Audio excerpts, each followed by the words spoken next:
ہم لوگ اپنی زندگی کا اگر جائزہ لیں تو ہم میں سے ہر انسان کی کیا خواہش ہوتی ہے کہ ہماری زندگی ایک سموتھ پیٹرن پہ چلتی رہے، اس میں کسی قسم کا کوئی غم نہیں ہو، کسی قسم کی کوئی مشکلات نہیں ہو، کوئی پریشانی نہیں ہو، کوئی چیز میری مرضی کے خلاف نہیں ہو، جیسا میں چاہوں ویسی زندگی گزرتی رہے، اور نہ صرف ویسی گزرتی رہے بلکہ تھوڑے ٹائم کے لیے نہیں، مستقل میری مرضی کے حساب سے زندگی چلتی رہے تاکہ میں ایک خوشگوار اور اپنی مرضی کی زندگی بسر کر سکوں۔ لیکن حقیقت اس کے برعکس ہے، ایسا ہو نہیں سکتا۔ جیسا ہم اپنی زندگی کو چاہتے ہیں، بغیر مشکلات کے، بغیر خوف کے، بغیر پریشانی کے، بغیر چیلنجز کے، بغیر کسی کی دشمنی کے، ایسا ہو نہیں سکتا، کیونکہ اس چیز کے بارے میں قرآن میں اللہ تعالیٰ نے فرمایا ہے، اللہ تعالیٰ نے اس چیز کے بارے میں کمٹمنٹ دی ہے کہ تمہاری زندگی کے اندر یہ تمام سچویشنز آتی رہیں گی، کیونکہ اللہ تعالیٰ نے بھیجا کس لیے؟ آزمائش کے لیے۔ اللہ تعالیٰ ہم سب کو دیکھنا چاہتا ہے، الذی خلق الموت والحیات لیبلوکم ایکم احسن عملا۔ موت اور زندگی کا جو نظام اللہ نے بنایا ہے وہ اس لیے بنایا ہے کہ وہ دیکھنا چاہتا ہے کہ تم میں سے سب سے احسن عمل کون کر کے آتا ہے۔ تو جب آزمائشیں آتی ہیں تو اس میں بھی حقیقت میں اللہ تعالیٰ ہمیں آزما رہا ہوتا ہے، ان مشکلات میں بھی اللہ تعالیٰ ہمیں آزما رہا ہوتا ہے، اور آزمائشیں مختلف قسم کی ہوتی ہیں۔ قرآن میں اللہ تعالیٰ نے کیا فرمایا؟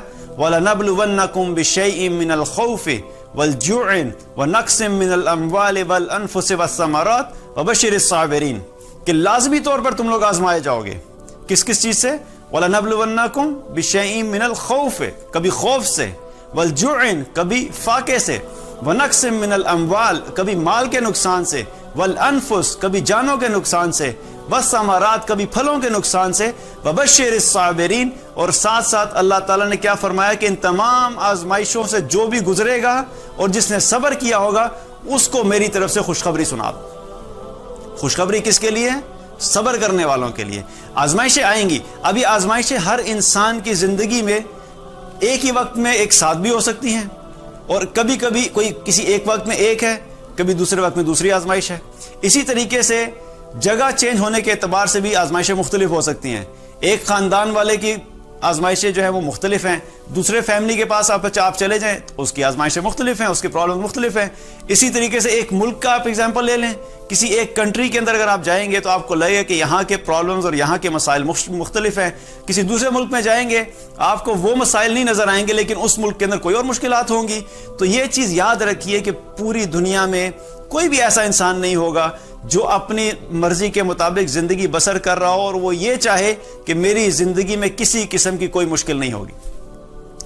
اب یہ تو یقین ہے کہ آزمائشیں تو رہیں گی، اگر ہم اس چیز کو پہلی چیز ہم ایکسیپٹ کر لیں تو آدھی مشکل ہماری ویسے ہی آسان ہو جاتی ہے، آدھی مشکل آسان ہو جاتی ہے، کیونکہ ہمیں جب پتہ ہے کہ آزمائشیں رہیں گی تو اس کو ایکسیپٹ کرنا آسان ہوتا ہے۔ آج آپ کی زندگی میں مال کی تنگی ہے، ہو سکتا ہے کچھ عرصے کے بعد اللہ تعالیٰ مال میں وسعت دے دے، لیکن اس وقت ایک نئی مشکل آ گئی، کیا ہوا؟ گھر میں بیماری آ گئی، اور آپ پریشان ہو گئے کہ یار ابھی مال والا مسئلہ حل ہوا تھا، ابھی ایک نئی مشکل آ گئی ہے، کیا بیماری آ گئی؟ اچھا، بچوں کی بیماری ٹھیک ہوئی، اس کے بعد اب تھوڑے عرصے کے لیے سکون ہوا، مالی تنگی بھی ختم ہوگی، بیماری بھی ٹھیک ہوگی، خاندان میں کسی کے ساتھ مسئلہ ہو گیا، اب ایک نئی مشکل کھڑی ہوگی۔ پہلے دو مشکلیں آسان ہوئی تھیں، ایک نئی مشکل آ گئی۔ اچھا، وہ مسئلہ بھی حل ہو گیا، کچھ عرصے کے لیے سکون ہوا، آسانی ہو گئی، پھر تھوڑے عرصے کا پتہ لگا کہ جاب میں مسئلہ آ گیا ہے۔ انسان کہتا ہے یار ابھی یہ 3 مسئلے سے میں نکلا تھا، اب یہ 4تھا مسئلہ آ گیا ہے، اور پھر یہ 4 مسئلے حل ہوں گے تو کوئی اور مسئلہ آ جائے گا۔ تو یہی یاد رکھیے کہ زندگی میں مشکلات آتی رہیں گی، مختلف اوقات میں مختلف وقت میں اللہ تعالیٰ مشکلات بھیجتا رہتا ہے اور ہمیں آزماتا رہتا ہے۔ اب یہ جو مشکلات آتی ہیں اور آزمائشیں آتی ہیں، اس میں اصل جو چیز ہمیں ڈیفرینشیٹ کرتی ہے کہ ہم ان مشکلات کی طرف رسپونڈ کیسے کرتے ہیں، ہمارا رویہ ان مشکلات میں کیا ہے، ہم ان مشکلات میں ہم کس ڈائریکشن میں چلے جاتے ہیں، یہ چیز ہر انسان کو دوسرے سے ڈیفرینشیٹ کرتی ہے۔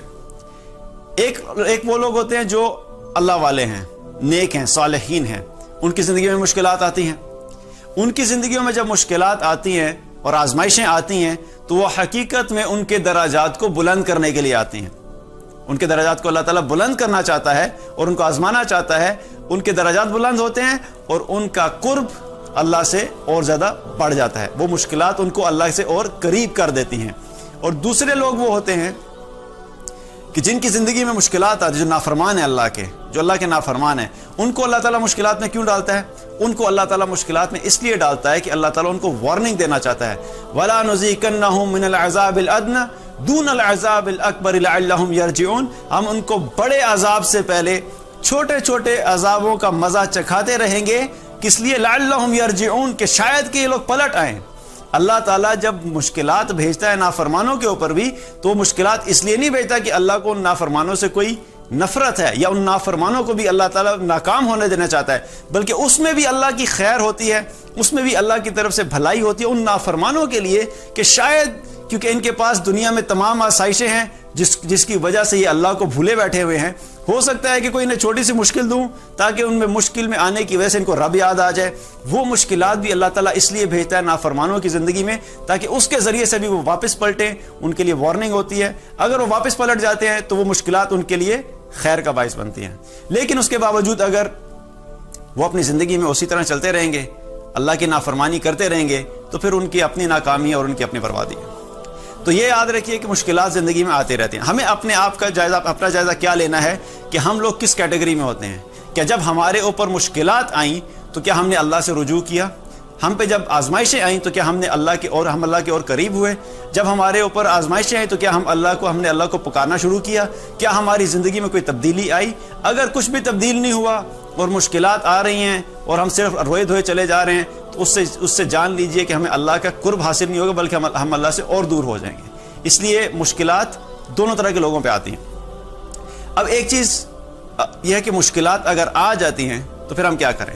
اکثر یہ ہوتا ہے کہ ہم لوگ یہ سوچتے ہیں کہ یار یہ مشکلات جو ہے نا، یہ فلاں لوگوں نے ہمارے خلاف یہ ایک پلان بنایا تھا، اس لیے ہماری زندگی میں مشکلات آ گئی۔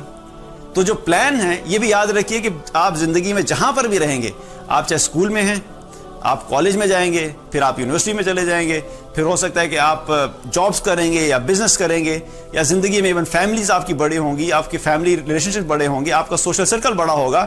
جب بھی یہ ساری چیزیں بڑھتی ہیں وہاں پر پرابلمس ہوں گی، وہاں پر آپ کو اچھے لوگ بھی ملیں گے، آپ کو برے لوگ بھی ملیں گے، آپ کو اپنے خیر خواہ بھی ملیں گے، آپ کو وہ لوگ بھی ملیں گے جو آپ کے خلاف پلاننگ کریں گے۔ لیکن ایک چیز یاد رکھیے کہ جو بھی پلاننگ آپ کے خلاف ہو رہی ہے اور آپ سوچ رہے ہیں کہ میرے خلاف ایک فلاں گروپ ہے جو پلاننگ کر رہا ہے، آفس کے اندر یہ فلاں گروپ ہے وہ جو پلاننگ کر رہا ہے، بزنس کے اندر فلاں گروپ ہے جو میرے خلاف پلاننگ کر رہا ہے، فیملیز میں فلاں گروپ ہے جو میرے خلاف پلاننگ کر رہا ہے، ایک چیز اپنے ذہن میں یاد رکھیے کہ سب سے بہترین پلاننگ کس کی ہے؟ اللہ کی پلاننگ ہے۔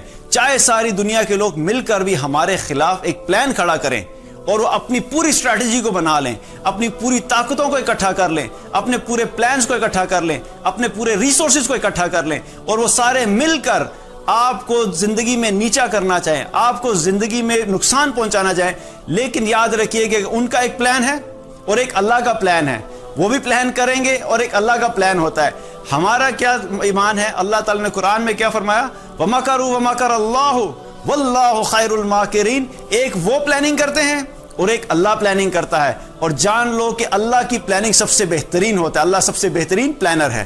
تو ہمارا کیا کام ہے کہ جب ہمارے خلاف ہمیں محسوس ہو کہ کوئی بھی پلان کر رہا ہے، تو پہلا ایمان یہ ہونا چاہیے کہ ہمیں کوئی نقصان نہیں پہنچا سکتا جب تک کہ اللہ کا حکم نہیں ہوگا۔ اور دوسری چیز ہم نے کیا کرنی ہے کہ اپنے پلان کے اوپر بھروسہ نہیں کریں۔ اگر وہ پلاننگ کر رہے ہیں تو آپ ان کے خلاف خود نہیں کھڑے ہو جائیں، ان کے خلاف اللہ کو کھڑا کر دیں، ان کے خلاف اللہ کو ساتھ لے لیں۔ جب اللہ نے کہا ہے کہ میں سب سے بہترین پلانر ہوں، تو اپنا معاملہ، اپنے حالات، اپنی سچویشن اللہ کے حوالے کر دیں، اور اللہ کے حوالے کرتے ہوئے یہ کہیں کہ یا اللہ، آپ نے قرآن میں یہ کمٹمنٹ دی ہے کہ آپ بہترین پلانر ہیں، تو میں اپنے معاملات آپ کے ہاتھ میں دیتا ہوں، چونکہ آپ بہترین پلانر ہیں تو ان کے پلان کے خلاف آپ میرے لیے کافی ہو جائیں۔